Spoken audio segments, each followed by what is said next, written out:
Selamat datang ke Sekolah Game. Jadi untuk video kali ni kita nak tengok macam mana cara kita nak jadikan karakter metahuman kita sebagai third person character. Okey, kalau anda perasan dekat bawah ni saya dah buat satu lagi karakter iaitu Leman menggunakan proses yang sama, cuma kali ni saya gunakan setting yang standard. Saya tak tukar kepada dia punya bahagian kita panggil detail dia tu. Saya pakai yang high saja, saya pakai yang standard. Kalau kita perasan, kita tengok berbeza dengan kuntum ni. Kita tengok sebab saya kuntum ni masa kita buat tu saya pilih low. Yang ini Leman ni saya pakai standard iaitu cinema. Jadi kalau kita tengok dia kurang detail sebab saya turunkan saya punya viewport scalability ni. Kalau saya pergi ke high, kita boleh dapat lebih cantik lah. Tu nampak lebih cantik.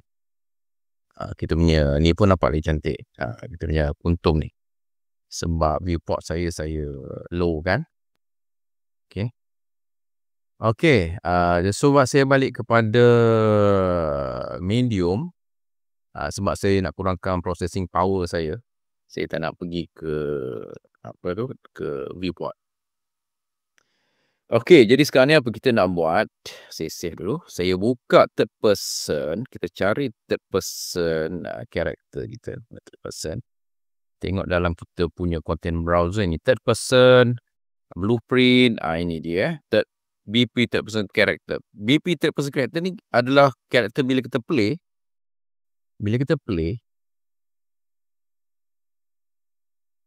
Ini dia. Ini dia. Ini kita punya third person tu lah. Okay. Right. Jadi apa kita buat? Kita double click dia. Jadi dia akan buka blueprint untuk third person ni. Dan saya pun akan buka kita punya Leman, blueprint dia. BP ni maksud blueprint kelas kelas, double click. Jadi saya akan letak sebelah-sebelah third person dan Leman kat sini. Okay, saya nak save dulu. Kita tengok ada asterisk maksud dia ada yang tidak save. Satu lagi cara save, kita boleh save dekat sebelah bawah ni kalau kita perasan. Okay, saya ada 117 unsave. Klik saja save selected. Jadi dia akan save all. Okay, so saya daripada Leman. Okay, kalau kita tengok Leman, kita pergi ke viewport. Kita tengok kita ada 3 tab dekat atas ni. Ada viewport, ada construction script dan event graph. Pastikan kita pergi pada viewport. Jadi sebelah kiri kita adalah kita punya bahagian component. Sebelah kanan adalah detail. Okay, jadi kita boleh zoom kita punya Leman ni. Kita nak tengok ni. Ini dia. Okay, tu Leman. Okey, jadi kalau kadang-kadang dalam kita punya ni, kalau kita hadapi visual yang kurang cantik, kadang-kadang dia ada pop tau. Ini disebabkan kita ada setting LOD sync ni dekat sini. Okey, so dekat sini kita ada LOD. Jadi kita boleh setkan saja LOD kita ni, let's say kepada 2. Kita tak nak banyak-banyak dan kita force dia kepada 1. Okey.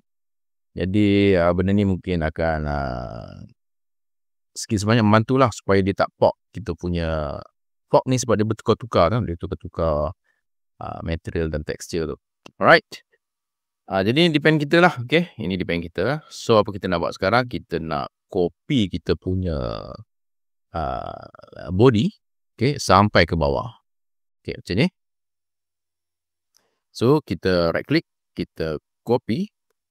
Kita pergi ke third person character di mesh, di bahagian mesh, kita right click, kita klik paste. Okay, jadi saya turunkan sedikit my blueprint ni supaya kita ada ruang, so kita nampak macam ni. Alright, so ada icon compile ni, saya compile dulu dekat sini dan save.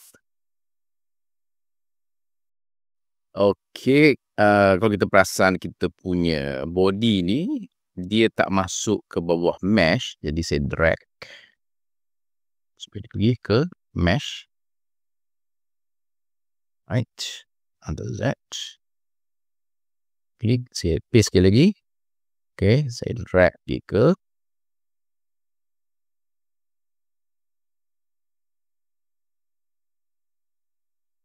paste.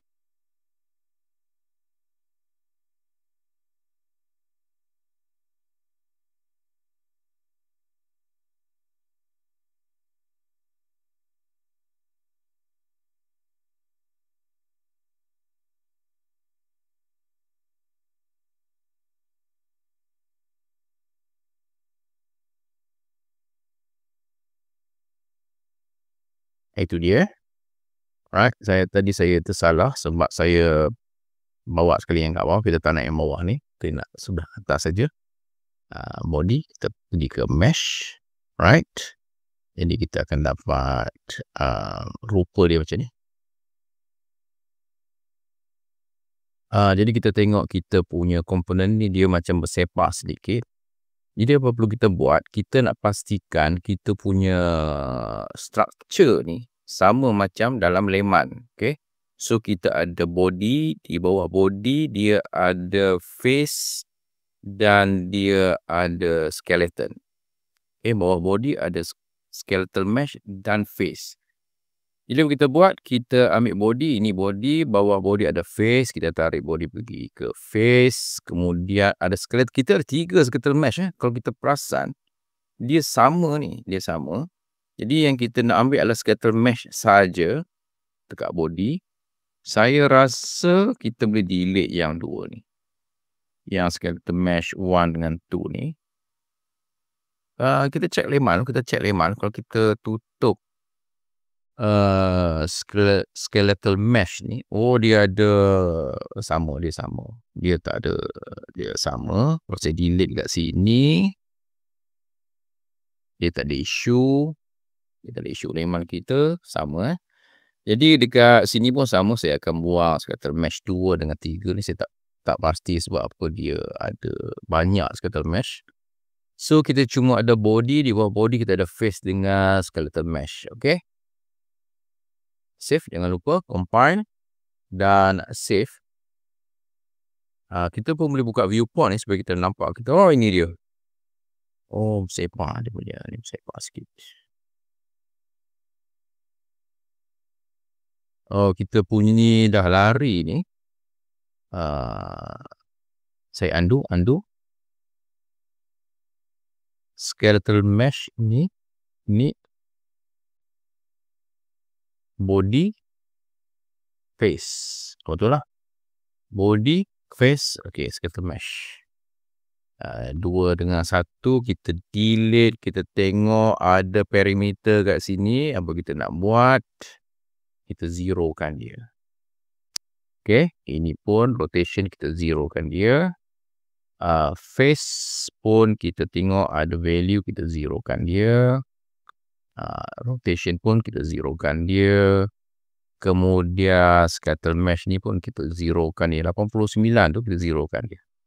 Rotation ni pun sepatutnya kosong. Jadi kita punya karakter ni akan menghadap menghadap arah anak panah. Okay, sama macam kita punya ni lah. Third person tu, ni dia. Jadi leman kita ni akan duduk menghadap anak panah biru ni. Okay. Okay, kita compile, jangan lupa. Save. Alright, jadi sekarang apa kita nak buat? Kita pergi ke bahagian construction script dekat sini. Okay. Jadi apa kita nak buat? Kita tarik daripada pin ni. Kita nak cari set leader post. Komponen mesh. Okay, ini yang kita nak. Okay, saya susun. Okay, jadi apa kita nak buat? Kita nak ambil komponen kita iaitu body, face dan skeletal mesh. Saya gunakan control untuk multiple select. So kita drag masuk ke dalam viewport kita. Okey, sekarang ni saya nak putuskan, tali ni, okey, kita boleh gunakan control, drag, saya akan sambungkan ke bawah, ke new ladder bone component. Jadi, body, skeletal mesh dan, face, kita akan drag ke target. Okey, ketiga-tiga ni kita akan masukkan ke target macam ni. Okey, kalau kita nak lebih kemas, kita boleh susun macam ni lah. Okey, macam tu Okey, jadi apa kita nak buat, kita pergi ke viewport. Tapi sebelum tu, kita compile dulu. Okey, jadi setelah compile kita tengok kita punya karakter tu dah mula bergerak dan mengikut bentuk third person kita tu. Okey, jadi apa kita nak buat sekarang, kita pergi ke bahagian mesh. Okey, bahagian mesh ni kita ingat adalah kita punya third person yang asal. Apa saya nak buat, saya pergi ke visible. Okey, so dekat sini bahagian rendering ni saya nak tutup supaya saya tak nak render karakter third person tu, cuma tinggal layman je sekarang. Kemudian kita nak cari optimization. Dekat sini bahagian visible base anim tick on ni kita akan tukar kepada always tick pose and refresh bone. Okey, jadi dia akan sentiasa refresh bone tu lah. Okey, jadi kita compile, jangan lupa kita compile dan save. Jadi yang lain semua basically standard. Kita sebenarnya just tukar karakter kita ni sahaja. So saya akan tutup third person karakter, saya akan tutup layman, kita akan balik kat sini. Jadi kita just play, kita tengok. Tu dia karakter kita. So kita boleh gerak, kita boleh lompat. Okey. Jadi itu cara kita nak gunakan karakter kita daripada metahuman menjadi third person. Jadi itu sebab kita gunakan template third person daripada awal-awal projek kita ni. Jadi itu saja video untuk kali ini. Jadi kalau ada sebarang soalan boleh tanya di dalam ruang komen. Sila like dan share video ni kalau bermanfaat. Terima kasih.